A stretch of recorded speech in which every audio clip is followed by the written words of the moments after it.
नमः शिवाय। शिवरात्रि का पर्व हम सब बड़ी धूमधाम से मनाते हैं, जिसमें स्पेशली भोले बाबा की पूजा की जाती है। आज की वीडियो में हम शिव शंकर के 3 रूपों को जानेंगे। अब कुछ चीज़ें होती हैं जो हमें डिटेल में नहीं पता होती, और अगर वो समझ आ जाए तो हमें बहुत सी चीज़ों के लॉजिक समझ में आ जाते हैं। आज हम पहले उसके बारे में बातें करेंगे कि इसके पीछे की रहस्यमयी दुनिया क्या है, क्यों हम इन चीज़ों को मानते हैं। मैं आपको जितना भी बताऊंगी उसका most of the part Shiv Purana से लिया गया है, इसलिए दैट्स वेरी ऑथेंटिक। वहाँ से ये सब बातें निकलती है। सबसे पहले हम बात करेंगे महादेव के भूतों की, यानी कि एलिमेंट्स ऑफ महादेव। हमारे हिसाब से हम ये कहते हैं शिव शंभु सबसे ऊपर होते हैं। मानने वाले तो ब्रह्मा जी को भी सबसे बड़ा भगवान मानते हैं, और मानने वाले विष्णु को सबसे बड़ा भगवान मानते हैं। लेकिन एक बात समझिए, आपके क्राउन चक्रा के ऊपर देयर आर मोर लेयर, उसके ऊपर और बहुत सारे चक्र होते हैं, लेकिन एक पॉइंट पर जाकर दैट्स अल्टीमेट, जिसको हम कहते हैं शून्य हो गया। अब उसके बाद कुछ नहीं है। तो जो हमारे भगवान बैठे हैं वो हमारे ऊपर बैठे हैं। यहाँ पर सर्वोत्तम त्रिगुण बैठे हैं। वो कौन है? वो ब्रह्मा है, वो विष्णु है, वो महेश है। अब इस बात को समझें, राजा की कुर्सी पर कभी भी 3 लोग विराजमान नहीं हो सकते। राजा तो हमेशा एक होता है। Kings seats always single once.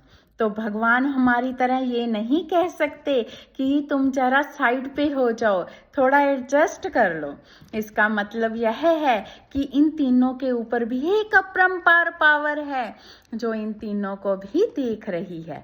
वो अपरंपार पावर जिसको हम शून्य कहते हैं, निराकार कहते हैं, जिसकी ध्वनि में ओम है, वो साक्षात महादेव है।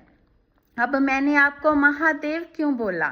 देखिए, महादेव को हम 3 रूपों में जानते हैं। महादेव का सबसे पहला रूप हम मानते हैं ही इज ए क्रिएटर। वह सृजन करता है। सृजन करता की जब हम बात करते हैं कि इनका जो ये रूप होता है, क्रिएटर रूप होता है, यह अर्धनारीश्वर रूप होता है, जिसको हम क्रिएटर रूप कहते हैं। अर्धनारीश्वर, जब तक आदि और पार्वती मिलेंगे नहीं, सृजन होगा कैसे? इसलिए यह अर्धनारीश्वर क्रिएटर का रूप माना जाता है। भगवान शिव ने क्रिएटर की जिम्मेवारी भगवान ब्रह्मा को दी थी कि यह डिपार्टमेंट आप संभाल लोगे। सृजनकर्ता तो वो थे, लेकिन उसके बाद उन्होंने यह डिपार्टमेंट ब्रह्मा को दे दिया। उनको पहले ज्ञान दिया सृष्टि रचने का, और तब से ब्रह्मा जी को इस सृष्टि को संभालते हैं और चलाते हैं। डमरू की जो ध्वनि आप सब सुनते हैं ना, वह डमरू की ध्वनि भी दैट्स क्रिएटर वॉइस। यह माना जाता है कि यह साक्षात ब्रह्मांड की आवाज है। ओम की ध्वनि डमरू की ध्वनि के साथ ही कैपिटेबल होती है। वहाँ डमरू बजता है और हमें ओम की ध्वनि सुनाई देती है, तो हम समझते हैं ओम है। एक्चुअली यह साक्षात महादेव डमरू बजा रहे होते हैं। दूसरा रूप इनका होता है प्रिजर्वेशन, यानी कि पालन करता, पालनहार। अब शंभू ने सृजन तो कर दिया, अब इसका पालन भी तो करना है। अब पालन करने के लिए समुद्र मंथन के समय अंदर से विष निकला था, हलाहल विष निकला था, जिसको महादेव ने स्वयं अपने कंठ में धारण किया था, क्योंकि कोई तैयार तो था नहीं और लेने को। उसके लेने के लिए तो महादेव ने उसे अपने कंठ में लिया, पर कंठ से नीचे उतरने नहीं दिया, इसलिए वो नीलकंठ कहलाए, क्योंकि वो पॉइजन कभी नीचे उतरा ही नहीं था। यह एक रीजन है कि आज हम इंसान का वजूद है। हम जिंदा हैं, हम इस पृथ्वी पर हैं। दूसरा, शिव जी की जटाओं से जो गंगा बहती है वो भी हमारा पालनहार है। अब समझिए, भगवान ने इंसान की उत्पत्ति तो कर दी, बट इंसान को जिंदा रहने के लिए एनर्जी चाहिए। सबसे ज़्यादा एनर्जी हमें पानी से मिलती है, खाने से मिलती है। अब पानी के बिना जीवित नहीं रह सकते। क्या अगर पानी ही ना होता तो हम जीवित रह सकते थे? बताइए। तो गंगा जी को यह माना जाता है कि शिव जी ने गंगा को हमारे लिए जटाओं से निकाला था, क्योंकि पानी हमारे लिए मेजर सोर्स ऑफ एनर्जी है। उन्होंने अपने रुद्र रूप में बारिश की, जिससे हमारे अनाज उगते हैं। तो पालनकर्ता भी हो गए, पालनहार भी हो गए।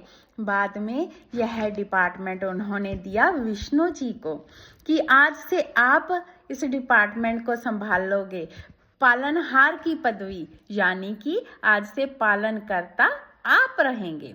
अब तीसरा डिपार्टमेंट आता है, अब उसको समझते हैं, डिस्ट्रक्शन का डिपार्टमेंट। अब ये डिस्ट्रक्शन क्या होता है? यानी संहार करता। संहार करता का मतलब होता है खत्म करने वाला। ये डिपार्टमेंट शंभू ने अपने पास रखा है। आपको पता है, जब मिनिस्ट्री बनती है तो प्राइम मिनिस्टर क्या करता है? सबको अलग अलग डिपार्टमेंट देता है, किसी को कोई डिपार्टमेंट और किसी को कोई डिपार्टमेंट। लेकिन एक मेजर डिपार्टमेंट जो हो बहुत जरूरी है, उसकी सेफ्टी के लिए, उसका मिसयूज ना हो सके, वो हमेशा अपने पास रखता है। It just like that. तो शंभू ने मृत्यु का डिपार्टमेंट अपने पास रखा है। क्यों? इंसान को मोक्ष सिर्फ मृत्यु से ही मिल सकता है। ऐसा ही माना जाता है कि इंसान मृत्यु पाने के लिए जीवन लेता है, कि जब तक जीवन नहीं मिलेगा तब तक भक्ति कैसे होगी। बड़े बड़े देवता इस इंसानी शरीर के लिए तरस जाते हैं, क्योंकि यही वो जगह है जहाँ परमात्मा की भक्ति हो सकती है और आपको मोक्ष मिल सकता है। तो भगवान शिव ने यह डिपार्टमेंट अपने पास रख लिया, इसलिए यह डिपार्टमेंट उनका रुद्र रूप कहलाता है। मैं फिर से बोल रही हूँ, ध्यान से सुनिए। जो क्रिएटर का डिपार्टमेंट है, अर्धनारीश्वर के रूप में माना जाता है। जो पालनहार का डिपार्टमेंट है, नीलकंठ के रूप में माना जाता है। और जो संहार कर्ता का रूप होता है, वो रुद्र रूप में माना जाता है। कहते हैं ना कि अगर शिवजी चाहे तो सब कुछ हो सकता है। इन तीनों को महादेव देखते हैं, जिन्हें हम अनादि कहते हैं। जो अजन्मता है, वह ना जन्मता है ना मरता है, शून्य है, निराकार है। कहते हैं ना, अगर शिव का तीसरा नेत्र खुल गया तो तबाही आ जाएगी। यह बार बार दुनिया में तबाही आती क्यों है? इतना हम अधर्म कर जाते हैं, उसके बाद शिव को अपना तीसरा नेत्र खोलना पड़ता है और फिर वही तांडव होता है। तो यह उनका रुद्र रूप है। रुद्र रूप होता है कि अब इसका विनाश होकर नई सृष्टि पैदा होगी। Just like a death and the rebirth. तो यह तीन रूप होते हैं। इन तीनों रूपों को शिवजी भगवान ही बनाते हैं। ये हमारे भोलेनाथ, हमारे महादेव के रूप हैं। होप है मैंने आपको लॉजिक के साथ ये सब बताया होगा जो शिव पुराण में लिखा गया है।